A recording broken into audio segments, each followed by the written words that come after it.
So with so many women leaving Ukraine and now migrating to other parts of the world, whether it's permanently or whether it's temporary, we want to discuss whether or not they have changed their dating strategy, because they can't stay single forever, can they? They don't have to go back home or not. And we are talking about single women here. I know that a lot of guys in the comments like to say, well, the women are all married and they're all cheating. No, not with us, they're not. We don't know what else is happening. We've actually got a video coming out maybe about that soon, so make sure you subscribe.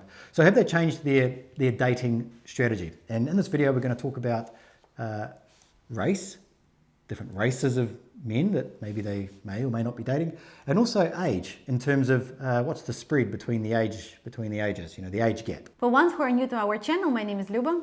My name is Stryker. And we're international matchmakers who introduce and help to form long-lasting relationship for Western guys and Eastern European ladies. So we would like to go back a little bit in the history of dating Ukrainian lady and tell how it used to be before and why Ukrainian ladies were so closed and conservative about dating guys from different races, right? Yeah. So, and Stryker will share his experience. So when I started working as a matchmaker, and it's been 14 years ago, at the first, I was working for the big company, we was working at different big events such as socials, and there was always maybe one or two dark-skinned guys or maybe Asian guys that unfortunately was not very, at the social they were popular because everybody there The social is like a large party that some of these nefarious companies used to hold and invite a whole bunch of women and a whole bunch of men. Yeah, the women with the different intentions and not always very serious intentions. So that's why the guys was involved in interaction, but any single guy from there was introduced or built long-lasting relationship. I do remember one, but it was rather an exception. And why was that? Ukrainian people are pretty conservative, and in any matter I want to say that Ukrainian people are racist. It's two different things, because I think that once you don't know something, it's one thing rather than when you against something. Yeah, that's right. So yeah, they're not racist as in the fact that they have some detest for a particular race, or they hate a particular race, or they think another race is inferior. It's not that at all. So people when in USSR in 90s, before that, there was an Iron Curtain, right? And people didn't really know anybody except their people, their environment. So I don't remember what age I was when I saw first time a black person in Ukraine, but probably it probably was 2000 or something like that, because people was not coming. Nowadays there was a lot of students from Nigeria, from Kenya, from different countries, but not that many. So that's why when something is very new to you, you kind of a little bit you are unsure about that, because Ukrainian people in general, they're very, very conservative to try new food. You can't make any previous generation parents or grandparents to try new food. I'm not talking about talking to another person in different languages. People that generation don't really speak for example English or any other language. So that's why back then it was almost impossible to introduce guy from the West who is Asian or dark skin or any other ratio to Ukrainian lady, because they were closed, and the biggest problem that was happening is that they was worried to be judged. Yeah, that's interesting, because I think that is where a lot of it actually stems from. So when they are back in Ukraine, they have mothers, grandparents, uncles, aunties, that all had this mindset that's still back in the 1980s, in the Soviet Union. And so they have to go against that. And when it comes to, when we talk about preferences, some men prefer Asian women, some men prefer bigger women, whatever. And that's just the way that it is. That's the preference. But the preference can sometimes be shaped by the actual environment around them, just because it's, they don't want to go against the grain, perhaps, of whatever, is socially acceptable by their family or their friends, their peers, their workmates, whatever it is. So they just stick to this. It's not worth the drama, even though they may be giving up the opportunity to be in a relationship with a very good option, a very good man, but it's just too much effort. And that's because the environment around them is dictating what is right. I wouldn't even say what is right, but what is normal. And what is normal could be interpreted as what is right. Does that make sense? Absolutely, because a lot of people, like Ukrainians, are a little bit crazy about that, and I blame myself for being worried so much about others' opinion. You know, I was like, what people will think. Oh, what the neighbor? You can't wear a new dress because the neighbor is watching. Like, really? Like here in Spain, like people are so open-minded, and talking about being open-minded, what I see, like here, for example, you do not really see couples that are from this, like almost no couples from the same ratio. Like here is so many different, like on a spectrum of dark skin, like so many different like people living here, like from very white skin to very, very dark.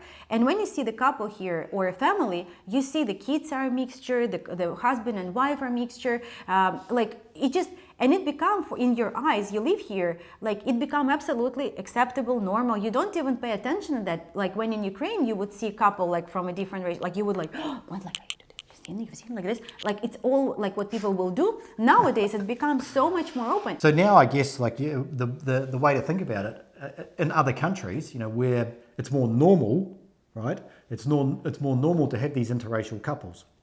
And so because the new normal is saying that it's fine to do it, or it's okay to do it, or it's, you know, maybe even a good thing to do it, the environment is now changing what the preference could probably be. So now, because she's not being judged by family, you know, friends or whatever, she can now explore those options without anybody judging her. And like as Luba said, Ukrainians are like nuts about people judging them. They're very self-conscious, which I think is a good thing because it keeps the woman. But can I give like even you as an example? Because in Ukraine you was considered as a little bit like darker skin, but here like absolutely, like my kid is now, I don't know which color he is, because here is like 300 days sun and it's always like super sunny, and he's brown. Well, I did actually have an experience of that when I was dating a woman over there. We dated for a few months, and her father was a bit kind of like, who is this guy from New Zealand? They didn't even hear, like didn't know anything about New Zealand, what the people there were like or anything like that. And I was saying, and this was years ago. Like this is where I sort of kind of started to learn about things. I think she was my first girlfriend when I went to Ukraine, and she was telling me like he's not racist or anything like that. He just doesn't know. He's just like an old guy that just, you know, knows what he knows. And she was saying that they, because they lived out in the village, never saw a black person in real life until 2012. That's crazy, you know, yes. And that's their life. That's what they know, and you can't judge them for that. That's what their life is. That's what they know. So, so now that you know, you've taken the woman out of Ukraine and you've put her into say Spain or something like that, it's now normal, and so now her mind is thinking differently. Now she knows that she's not going to be judged. And so to confirm that, we have a request from the guy that I would typically, probably if we would be in Ukraine, I would definitely say no. Like even like the guys who are from different races, it's always like they have a much less chances. And we're open about that. So person can make a decision by himself. He can say, okay, I'm open to that. Like I can wait, I'm patient, I want to try it, I will do it, and it's possible. Some person will say, it sounds too difficult, I'm not gonna do it. And I was open to that because for me, like I want to have a result. Like for us, it's important to introduce him to the right woman, to make him happy. So that was the reality. But I decided to ask our partners to send the profile of this guy to the agencies and to our ladies. And so I was very, I said one of our partners that, you know, I'm concerned about like, should we take this guy or no? She said, absolutely. Like there would be girls who would agree for him. And I said, really? She said, yes. She said, I have a request from the dark skinned guy. And the ladies are very open to that, because what changed right now is that Ukrainian ladies, they don't see that as such a different thing right now, because it become more normal, even though I don't really like this word in this case, but I don't find another one to use, but it become more obvious, you know, like it's a lifestyle, like everybody understand that, you know, this is how the Europe, for example, lives. Their expectations a little bit higher. Their criteria is a little bit higher right now, according to the man, according to his qualities, how they treat the lady, how they communicate with her, what are their manners, rather than race. Like race is not that top three like criteria that the ladies are looking for. You know, they are more looking for something else at the moment. And that was interesting. So we accept these guys, and you know, everything is working out perfectly for him. But what about the age? What about the age gap? So does that change? So what happened? Like some of the guys that don't really want, not many guys, but some guys, I would say this way, who doesn't want to work on themselves, who doesn't want to lose weight, who doesn't want to become better, who doesn't want to do Ascent. If you don't know what is that, it's a program that we created that you can sign up by the link below. It's the program that will help you to decode Ukrainian lady, to find out more about her, to help you to embrace your masculinity, and will teach you how to navigate relationship. Like, who doesn't want to do any of that? They were thinking that the lady moved from the war zone, she's desperate, she will be with anybody. Like, I can pick like the lady 20 years younger and she would be happy, she should be grateful for me.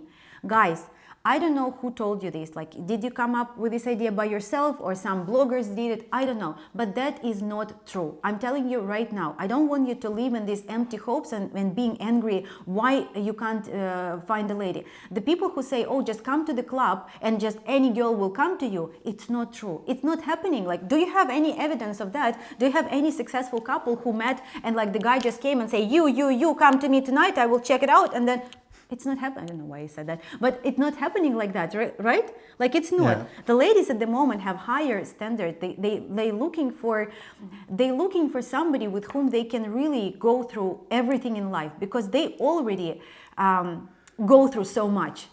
And what is good about the whole situation, even though it's like really sad, is that ladies become much more open to relocating. They are open to, like, for you guys, it's become so much better because ladies now know exactly firsthand, not from the friend, not from the video, what is the culture shock, what it is, how to live in a new country and get to use to new country. So you getting a person who is emotionally now more stable about how to overcome that because she already done this once. Right? Yeah, the takeaway here, okay, and it's the same in, no matter where it is in the world, what year it is, doesn't matter. So women are looking for competent men that can solve problems, right? Men that can take care of themselves, because if they can't take care of themselves, how are they going to take care of her, right? A man that has enough financial resources to enable her to have an okay life, right? I know people say, well, money, if you have a bunch of money, the woman will come flocking to you. No, not if you're incompetent, not if you are not charming, not if you're not funny, not if you're out of shape. That's not going to happen at all. So, of course, money is important, because why would a woman want to be with a man with no money, right? It doesn't make any sense. Would you be with a fat woman? No. So it's the equivalent.